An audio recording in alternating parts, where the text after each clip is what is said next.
क्या आपने कभी सोचा है कि रविवार की रात होते ही आपके पेट में अजीब सी घबराहट क्यों होने लगती है? सोमवार की सुबह उठना किसी सजा से कम नहीं लगता है। हम सबको लगता है कि हमारी नौकरी बेकार है या हमारा बॉस बुरा है, लेकिन जरा रुकिए और अपने आसपास देखिए। उसी ऑफिस में, उसी कुर्सी पर, उसी बॉस के साथ काम करने वाला कोई दूसरा व्यक्ति शायद बहुत खुश है, वो तरक्की कर रहा है, वो एंजॉय कर रहा है। फिर गलती किसकी है?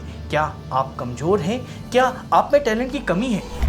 नहीं, बिल्कुल नहीं। सच्चाई यह है कि आप एक ऐसे खेल में जीतने का प्रयास कर रहे हैं जिसके लिए आप बने ही नहीं। समाज ने, पीयर प्रेशर ने और परिवार ने आपको एक ऐसी दौड़ में शामिल कर दिया है जहां आप अपनी ही बायोलॉजी, अपने ही शरीर के विरुद्ध युद्ध लड़ रहे हैं। यह वीडियो आपकी नौकरी बदलने के बारे में नहीं है। यह वीडियो उस अदृश्य दीवार को तोड़ने के बारे में है जो आपको सफलता से रोक रही है। अगले कुछ मिनटों में हम आयुर्वेद के उस विज्ञान को डिकोड करेंगे जिससे आधुनिक विज्ञान भी अब मानने लगा है, और यह कोड आपकी पूरी जिंदगी बदल सकता है। हम सब एक झूठ के साथ बड़े हुए हैं। हमें बचपन से ही सिखाया गया है कि अगर हम कड़ी मेहनत करेंगे तो हम कुछ भी बन सकते हैं, लेकिन ये आधा सच है। एक मछली चाहे कितनी भी कड़ी मेहनत कर ले, वो पेड़ पर नहीं चढ़ सकती है, और अगर वो चढ़ने का प्रयास करेगी तो वो अपनी पूरी जिंदगी खुद को मूर्ख और असफल मानकर ही बिताएगी। आज के समय भी यही हो रहा है। हम जिसे करियर क्राइसिस कहते हैं, वो वास्तव में बायोलॉजिकल मिसमैच है। यानी आपका शरीर और आपका दिमाग किसी और काम के लिए डिजाइन हुआ था, लेकिन आप उसे कुछ और करवा रहे हैं। जरा सोचिए, एक ही क्लासरूम से निकले दो दोस्त, एक आज मल्टीनेशनल कंपनी का सीईओ है जो दिन में 18 घंटे काम करने के बाद भी नहीं थकता है, और दूसरा उसी पोस्ट पर होकर भी डिप्रेशन और बर्नआउट का शिकार है। दोनों ने पढ़ाई एक जैसी की, दोनों के नंबर एक जैसे थे, तो फिर परिणाम इतना अलग क्यों? उत्तर आपकी डिग्री में नहीं, आपके डीएनए में है। हमारे समाज में भेड़ चाल एक बहुत बड़ी समस्या है। शर्मा जी का बेटा इंजीनियर बना है तो आपको भी बनना है। किसी यूट्यूबर ने कह दिया कि कोडिंग से पैसा है तो सब कोडिंग सीखने भाग पड़ते हैं। हमने कभी ये नहीं पूछा कि मैं किस मिट्टी का बना हुआ हूँ। आयुर्वेद हजारों सालों से चीख चीख कर कह रहा है कि हर मनुष्य की एक प्रकृति होती है, एक तासीर होती है। आपकी शारीरिक बनावट, आपकी मानसिक क्षमता और तनाव झेलने की आपकी शक्ति, ये सब जन्म से निर्धारित होती है। जब आप अपनी इस प्राकृतिक बनावट के विपरीत जाकर काम करते हैं तो आपका शरीर सिग्नल देने लगता है। पहले थकान, फिर चिड़चिड़ापन, और फिर बीपी और शुगर, और अंत में एक गहरा असंतोष। या आपका शरीर आपसे कह रहा है कि रुक जाओ, ये रास्ता आपके लिए नहीं है। लेकिन विडंबना यह है कि हम इस सिग्नल को इग्नोर करते हैं और ज्यादा मेहनत करने लगते हैं, जिससे हम और गहरे दलदल में फंसते चले जाते हैं। तो प्रश्न उठता है कि हमें कैसे पता चलेगा कि हमारी बनावट क्या है? हम किस सॉफ्टवेयर पर चल रहे हैं? क्या हमारे शरीर के अंदर कोई ऐसा कोड छुपा हुआ है जिसे पढ़कर हम अपना सही करियर चुन सकते हैं? हाँ, एक कोड है, एक प्राचीन जैविक कोड जो आपके हर एक्शन और रिएक्शन को कंट्रोल कर रहा है, और अगर आपने इस कोड को डिकोड कर लिया तो सफलता आपके पीछे भागेगी।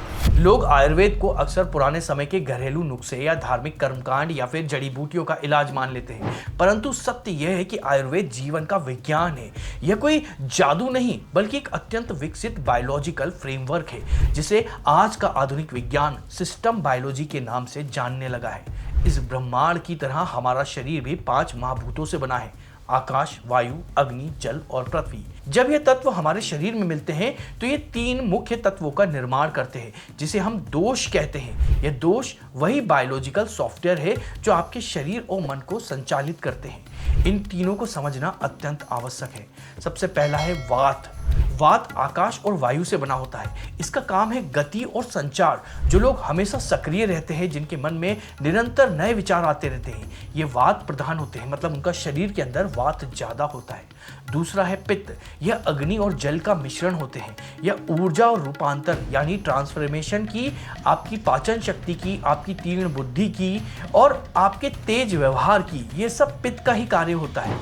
और तीसरा है कफ। ये पृथ्वी और जल से बना होता है। ये शरीर को स्थिरता, भारीपन और ढांचा प्रदान करता है। ये वह शक्ति है जो सब कुछ जोड़े रखती है। अब सबसे महत्वपूर्ण बात है, जैसे हर कंप्यूटर का एक ऑपरेटिंग सिस्टम होता है, किसी का विंडोज, किसी का मैक, वैसे ही हर व्यक्ति का एक विशिष्ट प्रकृति होती है। उसके साथ में ही वो जन्म लेता है। किसी में वात अधिक होता है, किसी में पित्त, तो किसी में कफ। यह आपकी डिफॉल्ट सेटिंग है जिसे बदला नहीं जा सकता है। समस्या तब उत्पन्न होती है जब आपका हार्डवेयर मतलब विंडोज का है, परंतु आप उस पर मैक के सॉफ्टवेयर चलाने का प्रयास कर रहे होते हैं। सिस्टम तो क्रैश होगा ही, और यही करियर में भी होता है। तो क्या आपका दिमाग बिजली की तरह दौड़ता है परंतु टिकता नहीं है? क्या आपको एक जगह बैठकर काम करना कारावास मतलब जेल जैसा लगने लगता है? यदि हाँ, तो संभवतः आप वात प्रकृति के हैं और आपके लिए सामान्य नौकरियां बनी ही नहीं है। आइए आगे अपन इसी पहेली को समझते हैं कि आपका शरीर किस प्रधान दोष का है और आपके लिए कौन सा कार्य बना है। क्या आप उन लोगों में से हैं जिनका दिमाग कभी शांत नहीं बैठता है? क्या आपको मन में एक साथ 10 विचार चलते रहते हैं? आप एक नया काम शुरू करते हैं बहुत उत्साह के साथ, लेकिन कुछ ही दिनों में आपका मन उससे भर जाता है और आप कुछ नया ढूंढने लगते हैं। अगर ये कहानी आपकी है तो बधाई हो, आप वात प्रकृति के स्वामी हैं। वात यानी वायु और आकाश। हवा को आप एक कमरे में बंद करके नहीं रख सकते हैं। उसका स्वभाव है बहना, उड़ना और हर पल दिशा बदलना। वात प्रधान व्यक्ति पैदाइशी कलाकार, रचनाकार और इनोवेटर होते हैं। आधुनिक विज्ञान में इसे ओपननेस टू एक्सपीरियंस कहा जाता है। समस्या तब आती है जब समाज का एक वात प्रधान व्यक्ति जो उड़ने के लिए बना हुआ है, उसे एक डेस्क पर बिठाकर दिन भर डेटा एंट्री या अकाउंटिंग करने को कह दिया जाता है। एक वात व्यक्ति के लिए रूटीन किसी जहर से कम नहीं होता है। जब उसे रोज एक ही काम एक ही समय पर करना पड़ता है तो उसका डोपामिन लेवल गिर जाता है, वो तनाव में आ जाता है, घबराने लगता है और अत्यंत खुद को वो असफल समझने लगता है। लेकिन सच ये है कि आप असफल नहीं हैं, आप बस गलत जगह पर हैं। वात प्रकृति के लोगों को ऐसा करियर चुनना चाहिए जहां पर हर दिन कुछ नया हो, जहां चुनौतियां हो, यात्रा हो और सृजन मतलब कुछ बनाना हो। मीडिया, पत्रकारिता, graphic designing, film making, event management या फिर अपना स्टार्टअप शुरू करना, ये वो क्षेत्र है जहां आपकी चंचल ऊर्जा एक सुपर पावर बन सकती है। जहां दूसरे लोग अनिश्चितता से डरते हैं, वहां आप सबसे अच्छा प्रदर्शन कर सकते हैं। रिस्क लेना आपके डीएनए में है। इसलिए यदि आप एक ऑफिस की कुर्सी पर बैठकर घुट रहे हैं तो समझ जाइए कि आपकी वायु आपको बाहर निकालने का रास्ता दिखा रही है। लेकिन हर कोई कलाकार या इनोवेटर नहीं होता है। कुछ लोग ऐसे होते हैं जिनके लिए जीवन का मतलब जीतना, वो जो पैदाइशी लीडर हैं, जिनके अंदर एक आग धधक रही होती है। क्या आप उनमें से एक हैं? आइए मिलते हैं पित्त प्रकृति के लोगों से जो दुनिया को चलाने का दम रखते हैं। अब बात करते हैं उस श्रेणी की जिसके लिए सेकंड आना कोई विकल्प ही नहीं होता है। क्या आप ऐसे व्यक्ति हैं जिसे हारना बिल्कुल पसंद नहीं है? क्या आपको हर चीज में परफेक्शन चाहिए? क्या जब कोई काम ठीक से नहीं करता है तो आपको बहुत ज्यादा गुस्सा आता है और मन करता है कि हटो, मैं खुद कर लूंगा? अगर हाँ, तो आपके अंदर पित्त प्रधान है। पित्त यानी अग्नि और जल। आग का स्वभाव है जलाना लेकिन प्रकाश देना। पित्त प्रधान लोग बहुत तीक्ष्ण बुद्धि वाले होते हैं, अत्यंत तार्किक और लक्ष्य उन्मुख यानी गोल ओरिएंटेड होते हैं। इनका मेटाबॉलिज्म बहुत तेज होता है और इनकी महत्वाकांक्षाएं भी बहुत ज्यादा होती हैं। कॉर्पोरेट की दुनिया में ये लोग स्वाभाविक लीडर होते हैं। इन्हें समस्याएं सुलझाना और निर्णय लेना बहुत पसंद होता है। लेकिन पितृ प्रकृति के लिए सबसे बड़ा नर्क वह नौकरी है जहां उनकी कोई सुनता ही नहीं है या जहां उन्हें हर छोटी छोटी बात के लिए अनुमति लेनी पड़ती है। अगर आप एक शेर को पिंजरे में बंद कर देंगे तो वो पालतू नहीं बनेगा, वो और ज्यादा खुंखार हो जाएगा। जब एक पित्त व्यक्ति को ऑटोनॉमी यानी काम करने की आज़ादी नहीं मिलती है तो वह अपने बॉस और सहकर्मियों के लिए जहरीला बन जाता है। उसका वह क्रोध, वह चिड़चिड़ापन वास्तव में उसकी दबी हुई ऊर्जा है जिसे दिशा नहीं मिल रही है। आपके लिए बेस्ट करियर वह है जहां चुनौती हो, प्रतियोगिता हो और सत्ता हो। आप सीईओ बनने के लिए बने हैं, किसी के ऑर्डर फॉलो करने के लिए नहीं। सृजन, वकील, चार्टर्ड अकाउंटेंट, इंजीनियर या सेना के कमांडर, ये ऐसे क्षेत्र हैं जहां आपकी सटीकता और निर्णय लेने की क्षमता का सम्मान होता है। आपको वह काम चाहिए जहां परिणाम तुरंत मिले। वात की रचनात्मकता और पित्त की आग के बाद अब तीसरे समूह पर आते हैं वो लोग जो दुनिया को संभालते हैं। वे जो सबसे शांत हैं पर शायद सबसे ताकतवर। शायद आपका सुपर पावर वही है जिसे आप और दुनिया अब तक आलस समझने की भूल कर रही थी। आइए जानते हैं कि कफ प्रवृत्ति के लोग किस तरह के होते हैं और उन्हें क्या काम करना चाहिए। क्या आपको आजकल की रेट रेस और ये हसल जो कल्चर है वह देखकर थकान होती है? क्या आपको लगता है कि सब लोग पागलों की तरह भाग रहे हैं लेकिन आपको शांति चाहिए, स्थिरता चाहिए? और इसी कारण से कईयों बार लोग आपको या शायद आप खुद आपको भी आलसी समझने लगते हैं। परंतु रुकिए, जिसे दुनिया आलस कहती है वो वास्तव में आपकी सबसे बड़ी शक्ति है, स्थिरता। आप कफ प्रवृत्ति के लोग हैं, कफ यानी पृथ्वी और जल, जैसे धरती भारी होती है ना, स्थिर होती है और सबका बोझ उठाती है, वैसे ही आप हैं।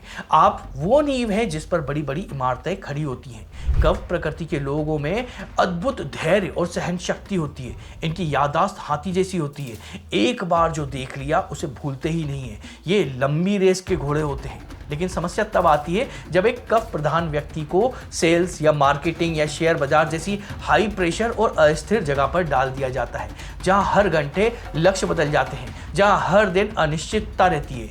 ऐसी जगह कफ वाला व्यक्ति का सिस्टम घबरा जाता है, उनका कार्टिसोल यानी स्ट्रेस हार्मोन बढ़ जाता है और वो बीमार पड़ने लगते हैं। आपको भागदौड़ नहीं, गहराई चाहिए। आपके लिए वो करियर सर्वोत्तम है जहां धैर्य, सेवा और लंबे समय तक टिके रहने की आवश्यकता होती है। आप बेहतरीन डॉक्टर बन सकते हैं क्योंकि आप मरीज की बात धैर्य से सुन सकते हैं। आप एक अच्छे शिक्षक, एक एचआर मैनेजर, प्रशासक या शोधकर्ता बन सकते हैं। खेती हो या निर्माण कार्य, जहां भी चीजों को बनाने और उन्हें लंबे समय तक संभालने की बात आती है, वहां आपसे बेहतर कोई नहीं है। दुनिया को वात के विचार और पित्त के नेतृत्व के साथ साथ कफ के पोषण और स्थिरता की भी उतनी ही आवश्यकता होती है। तो अब तक हमने तीनों दोषों को समझा, वात, पित्त और कफ। सुनने में यह बहुत ही ज्यादा तार्किक लगता है, लेकिन आपके मन में एक प्रश्न अभी भी खटक रहा होगा, क्या इसका कोई ठोस सबूत है? क्या आधुनिक विज्ञान जो डीएनए और जीन्स की बात करता है, वह आयुर्वेद के इन सिद्धांतों को मानता है? जवाब आपको चौंका देगा, क्योंकि विज्ञान ने न केवल इसे माना है बल्कि इसे एक नया नाम भी दिया है। आइए आगे हम इसके प्रमाण को देखते हैं और इसके आगे की पूरी जो शंकाएं आपके अंदर उठ रही हैं उन सबको हम खत्म करते हैं। ये सब सुनने में बहुत अच्छा लगता है, लेकिन 21वीं सदी का तर्कशील दिमाग बिना सबूत के कुछ नहीं मानता है। आपके मन में भी यह प्रश्न होगा कि क्या यह सब केवल कहानियां हैं या कोई ठोस विज्ञान भी है? तो इसका उत्तर है आयुर्जीनोमिक्स। यह विज्ञान की एक बिल्कुल नई और क्रांतिकारी शाखा है। भारत के प्रतिष्ठित संस्थान CSIR और IGIB ने एक व्यापक शोध किया, जिसमें उन्होंने हजारों लोगों के डीएनए और उनकी प्रकृति का विश्लेषण किया। परिणाम देखकर वैज्ञानिक भी दंग रह गए। उन्होंने पाया कि जिन लोगों को आयुर्वेद पित्त प्रकृति का बताता है, उनके शरीर में EGLN1 नामक जीन बहुत अधिक सक्रिय होता है। ये वही जीन है जो ऑक्सीजन और मेटाबॉलिज्म को नियंत्रित करता है। यही कारण है कि पित्त वाले लोगों में इतनी ऊर्जा और गर्मी होती है। दूसरी ओर कफ प्रकृति के लोगों में लिपिड मेटाबॉलिज्म से जुड़े हुए जीन्स अलग तरह से काम करते हुए पाए गए, जो उनके धीमेपन और वजन बढ़ने के कारण को वैज्ञानिक रूप से सिद्ध करता है। इसका अर्थ यह है कि आयुर्वेद ने हजारों साल पहले जिस प्रकृति की बात की थी, वो वास्तव में आपका जेनेटिक कोड ही है। आप अपने डीएनए से नहीं लड़ सकते हैं। तो निष्कर्ष क्या है? निष्कर्ष यह है कि सफलता का कोई एक रास्ता नहीं है। यदि आप मछली हैं तो तैरने में ही आपकी भलाई है, पेड़ पर चढ़ने में नहीं। अपने ऊपर से समाज के दबाव को हटा दीजिए, दूसरों की नकल करना बंद कीजिए। यदि आप अपनी नौकरी से दुखी हैं तो त्यागपत्र देने से पहले खुद से पूछिए, क्या यह काम मेरी प्रकृति के अनुकूल है? यदि नहीं तो आपको अपना रास्ता बदलना होगा। और यदि आप अभी नौकरी नहीं छोड़ सकते हैं तो जॉब क्राफ्टिंग कीजिए, यानी अपनी मौजूदा नौकरी में ही ऐसी भूमिका मांगिए जो आपकी प्रकृति को सूट करे। याद रखिए, असली सफलता बैंक बैलेंस में नहीं है, बल्कि इस बात में है कि आप सोमवार की सुबह उठकर अपने काम के लिए कितना उत्साहित महसूस कर रहे हैं। और वह उत्साह तभी आएगा जब आपका करियर और आपकी बायोलॉजी एक ही लय में होगी। अपनी प्रकृति को पहचानिए, क्योंकि यही वह चाबी है जो सफलता के बंद दरवाजे खोल सकती है। अगर आप ऐसे ही रोचक विषय पर वीडियो देखना चाहते हैं तो हमारे चैनल को सब्सक्राइब कर लीजिएगा, इस वीडियो को लाइक भी करिएगा। मिलते हैं आगे फिर किसी ऐसे रोचक वीडियो पर।